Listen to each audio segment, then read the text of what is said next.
नमस्कार, मैं हूं कुमार अनिल।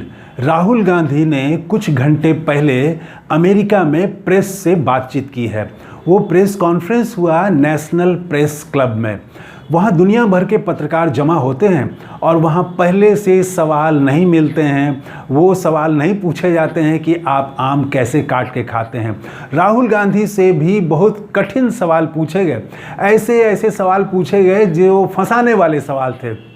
जैसे बेरोजगारी पर बात कर रहे हैं आप, लेकिन कर्नाटक में आपकी सरकार है, तो कर्नाटक में आप क्या कर रहे हैं बेरोजगारी दूर करने के लिए, मैन्युफैक्चरिंग को बढ़ावा देने के लिए। ऐसे अनेक सवाल किए गए। तो राहुल गांधी ने बहुत शांति से आप वो वीडियो देखें तो काफ़ी शांति से उन्होंने हर सवाल का जवाब दिया। और वो जो सवाल हैं उन सवालों को मैंने तीन भाग में बांटा है। और नोट किया इस बात को मैंने कि राहुल गांधी अपने पिछले भाषणों में तो जो बात बोल रहे थे, कई बातें इसमें प्रेस कॉन्फ्रेंस में भी उन्होंने दोहराई, लेकिन दोहराते हुए कुछ नए तर्क दिए और कुछ बिल्कुल नई बात की जो अब तक वो अभी अमेरिका में वो नहीं बोले थे। जैसे कि ST/SC रिजर्वेशन पर जो सुप्रीम कोर्ट का फैसला है उस पर कांग्रेस का क्या मत है, ये पहली बार राहुल गांधी ने इस प्रेस कॉन्फ्रेंस में कहा। एक तरह से खुलासा किया कांग्रेस क्या करने वाली है या क्या कांग्रेस की सोच है। तो ऐसे कुछ नए बिंदु भी आए, उसको मैंने नोट किया। यही बात मैं आपके सामने इस वीडियो में शेयर करने वाला हूँ। तो 3 भाग में उनके जो प्रश्न हुए और उसका जो जवाब दिया, उसको 3 भाग में आप बांट सकते हैं। तो सबसे पहले तो मैं ये बता दूं कि पूरे राहुल गांधी के जो प्रेस कॉन्फ्रेंस था, उसका जो केंद्रीय अगर कहें कि उसका मूल लब्बो लुबाब क्या था, तो उन्होंने कोई भारत को विश्व गुरु बनाना है ये बात नहीं की। उन्होंने राहुल गांधी ने बात की कि भारत की जो समस्याएं हैं वो समस्याएं कैसे वैश्विक समस्याओं से जुड़ी हुई है और भारत की समस्या का निदान किस रास्ते हो सकता है, भारत को किस रास्ते आगे बढ़ना चाहिए, भारत किधर जाए, ये बात उन्होंने की। तो उनके साथ जो बातचीत हुई, जो प्रश्न पूछे गए, उसको मैंने 3 भागों में देखा। पहला तो उनसे कुछ व्यक्तिगत सवाल हैं। दूसरा सवाल चीन पर काफ़ी बात हुई और कई प्रश्नों पर बात घूम फिर करके चीन पर आ जा रही थी, तो एक चीन से संबंधित।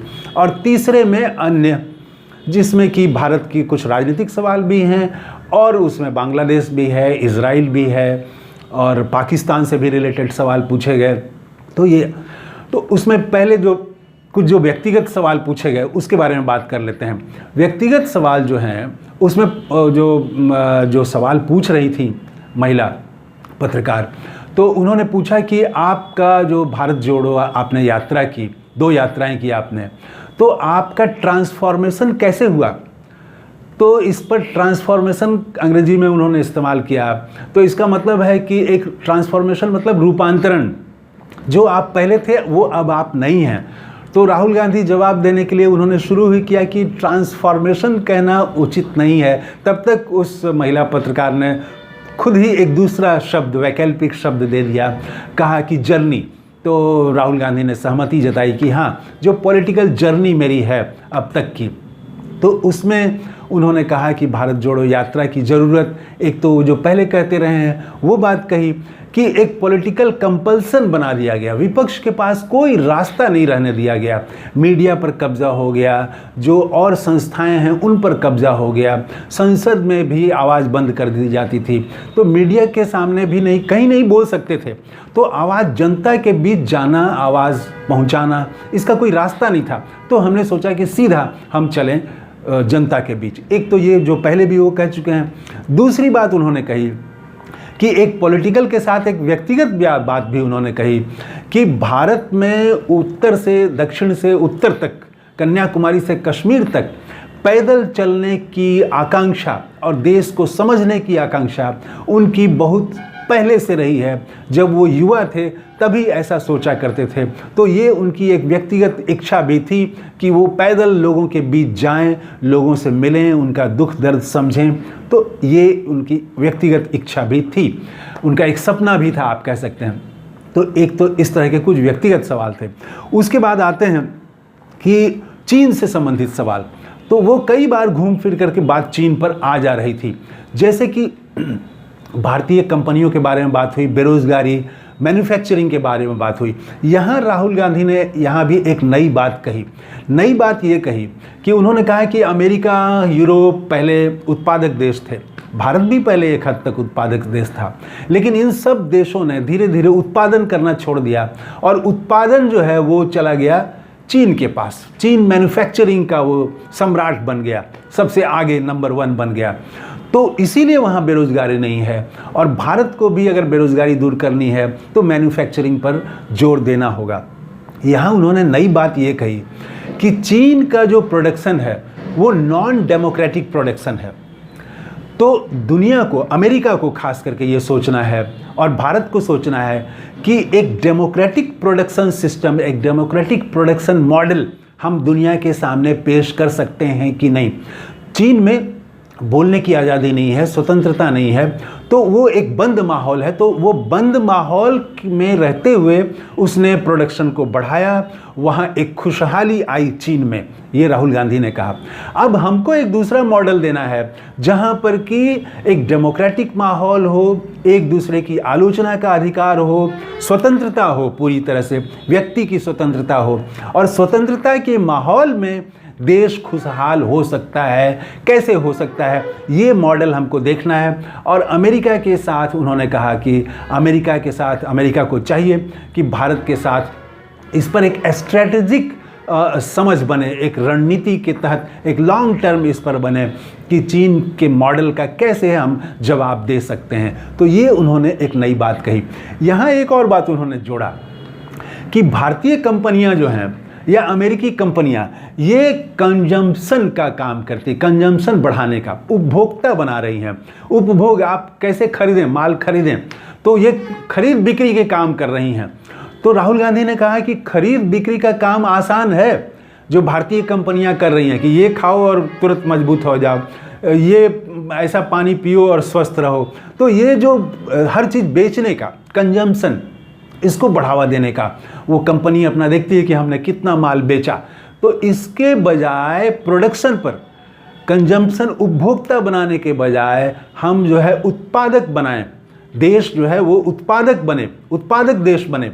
तो ये एक उन्होंने एक सैद्धांतिक बात कही उन्होंने, राहुल गांधी ने, कि भारतीय कंपनियां ये जो उपभोक्ता बना रही हैं ये आसान है, प्रोडक्शन को बढ़ावा देना ये थोड़ा कठिन है। सरकार के लेवल पर भी इसमें काम करना पड़ेगा, कई स्तर पर काम करना पड़ेगा। इसके लिए उन्होंने कुछ उपाय भी बताए। इसी से रिलेटेड तब वो जो पत्रकार, महिला पत्रकार थी, उन्होंने ये सवाल किया कि आपकी भी तो सरकार है कर्नाटक में, आप मैन्युफैक्चरिंग बढ़ाने के लिए, बेरोजगारी दूर करने के लिए कर्नाटक में आप क्या कर रहे हैं। यहाँ जो राहुल गांधी के विरोधी यानी भारतीय जनता पार्टी के लोग जो पूछते हैं, मिलता जुलता सवाल उस पत्रकार ने भी पूछा। और देखिए राहुल गांधी ने क्या जवाब दिया। राहुल गांधी ने कहा कि भारत में जो है वो टैलेंट की कमी नहीं है और हर ज़िले में कुछ खास तरह के उत्पादन होते हैं। जैसे उन्होंने बेल्लारी का नाम लिया, तो कहा कि कर्नाटक सरकार ऐसे जो खास ज़िलों में जो ट्रेडिशन से उत्पादन होते रहे हैं, परंपरागत ढंग से होते रहे हैं या आधुनिक ढंग से कुछ हो रहे हैं, उनको मदद करने के बारे में प्लानिंग की है। कांग्रेस मदद कर रही है वहाँ की सरकार, और इस तरह से हम प्रोडक्शन को बढ़ावा देने के बारे में वहाँ पर काम कर रहे हैं। और दूसरे राज्यों के बारे में भी उन्होंने यही कहा कि हर राज्य में ऐसे ज़िले, हर ज़िले में कुछ ना कुछ खास प्रोडक्शन होते हैं, उसको बढ़ावा दें। कैसे बढ़ावा दें, इस पर भारत सरकार को काम करना चाहिए। तो ये उन्होंने कहा। फिर चीन से रिलेटेड वो ज़मीन का भी मामला उठाया उन्होंने कि कैसे चीन ने ज़मीन हमारा कब्जा कर लिया है, और चीज़ों के बारे में भी। लेकिन उन्होंने यहाँ भी कहा कि चीन का मुकाबला सेना से, सैनिक स्तर पर नहीं कर सकते हैं। चीन के पास सेना भी बहुत बड़ी सेना है, लेकिन उन्होंने कहा कि सेना की ताकत कहाँ से मिलती है। सेना की, चीन की जो पूरी ताकत है वो मैन्युफैक्चरिंग से मिल रही है। तो चीन का अगर मुकाबला करना है तो मैन्युफैक्चरिंग से मुकाबला करना पड़ेगा, उत्पादन से करना पड़ेगा। ये उनका यहाँ पर सबसे ज़्यादा बार बार उन्होंने, राहुल गांधी ने जोर दिया। इसी में भारत के आगे बढ़ने का भी रास्ता है, इसी में भारत की खुशहाली का भी रास्ता है, इसी में भारत के से बेरोजगारी दूर करने का भी रास्ता है, और भारत को आगे बढ़ने का भी ये रास्ता है। उस पर उनका काफ़ी जोर था। और इसके बाद अब आइए हम बात करते हैं कि कुछ उन्होंने जो पड़ोसी देशों के बारे में, पाकिस्तान, बांग्लादेश और कुछ भारत की राजनीति से संबंधित सवाल पूछे उन्होंने। तो यहाँ पर भारतीय जनता पार्टी को कोई मौका नहीं मिलेगा, क्योंकि बांग्लादेश और पाकिस्तान के बारे में उन्होंने वही बात कही जो मोदी सरकार की नीति है और जो पहले से यहाँ भारत सरकार की रही है। तो कहा राहुल गांधी ने कि अमेरिका का मामला हो या पाकिस्तान का मामला हो, तो मोदी सरकार विदेश नीति के मामले में एक कंटिन्यूटी वो देखते हैं, एक नियमितता देखते हैं, वो एक क्रमशः वो उसी धारा में है, इसलिए यहाँ पर कोई फ़र्क नहीं है। लेकिन उन्होंने यहाँ एक पॉलिटिकल सवाल में एक नई बात कही। उनसे पत्रकार ने पूछा कि वो पत्रकार को काफ़ी भारत की बहुत भीतर तक की जानकारी है, छोटी छोटी चीज़ों की जानकारी वहाँ के पत्रकार रखते हैं। तो उन्होंने पूछा कि भारत में सुप्रीम कोर्ट ने SC/ST रिजर्वेशन को लेके जो फैसला दिया है कि इसमें कैटेगरी होना चाहिए, इसमें भी क्रीमी लेयर तय किया जाना चाहिए, तो सभी पार्टियां जो बड़े बड़े दल हैं वो सभी बड़े दल इसका विरोध कर रहे हैं। तो आपका इसमें क्या स्टैंड है? तो राहुल गांधी ने कहा, वो एक नई बात उन्होंने कही। उन्होंने कहा कि कांग्रेस ने कई एक्सपर्ट के ग्रुप बनाए हैं और वो इस पर विचार विमर्श कर रहे हैं, और दलितों के जो विभिन्न समूह हैं, विभिन्न तरह के ग्रुप हैं, दलितों में विभिन्न जातियां हैं, उनके प्रतिनिधियों से भी वो ग्रुप जो है, कांग्रेस का जो ग्रुप है, वो ग्रुप बातचीत कर रहा है, और इसके बाद बातचीत करने के बाद हम एक उस पर स्टैंड लेंगे। तो इसका मतलब ये है कि मैं तो ये समझ रहा था कि कांग्रेस भी जैसे अन्य पार्टियां हैं जो कि सुप्रीम कोर्ट के फैसले के खिलाफ हैं, उसी तरह से शायद कांग्रेस भी है। लेकिन राहुल गांधी ने साफ किया कि नहीं, अभी इस पर हमने कोई स्टैंड नहीं लिया है, बल्कि इस पर हम डिस्कशन कर रहे हैं, विभिन्न जो दलित समाज के प्रतिनिधि हैं उनसे बात कर रहे हैं, उसके बाद फैसला लेंगे। तो इस तरह से अब जैसे उत्तर प्रदेश में वाल्मीकि समाज वो सुप्रीम कोर्ट के फैसले के पक्ष में है, बिहार में भी जो मुसहर समुदाय है, जो पासवान, रविदास, 2-3 जो मजबूत जातियां हैं, उनको छोड़ के बाकी जो छोटी छोटी जातियां हैं उसमें भी, दलित में भी तो है, एक तबका तो बहुत आगे बढ़ गया है और दूसरा तबका काफ़ी पीछे रह गया है। तो वो जो पीछे रह गए ग्रुप हैं वो सुप्रीम कोर्ट के फैसले का समर्थन कर रहे हैं। तो इस राहुल गांधी के बयान से उनको भी ये एक अच्छा लग सकता है कि हो सकता है कांग्रेस कुछ ऐसा निर्णय ले जिससे कि ये जो वंचित तबका है, दलितों में भी एक हिस्सा जो पीछे छूट गया है, उसको आगे बढ़ने का भी कोई रास्ता, कोई और एक रास्ता वो मॉडल निकाले। हो सकता है कांग्रेस ऐसा कुछ करे, तो ये देखना है। तो राहुल गांधी के प्रेस कॉन्फ्रेंस के बाद नेशनल प्रेस क्लब वहाँ अमेरिका का है, उसमें दूसरी बार राहुल गांधी गए। प्रधानमंत्री नरेंद्र मोदी तो एक बार भी नहीं गए हैं, क्योंकि वहाँ आप स्क्रिप्टेड सवाल नहीं दे सकते हैं। वहाँ अमेरिका में गोदी मीडिया नहीं है कि आप पहले से सवाल दे देंगे और पहले से उत्तर भी आप तय कर लेंगे और उत्तर पढ़ देंगे आप, वो नहीं चलेगा वहाँ पर।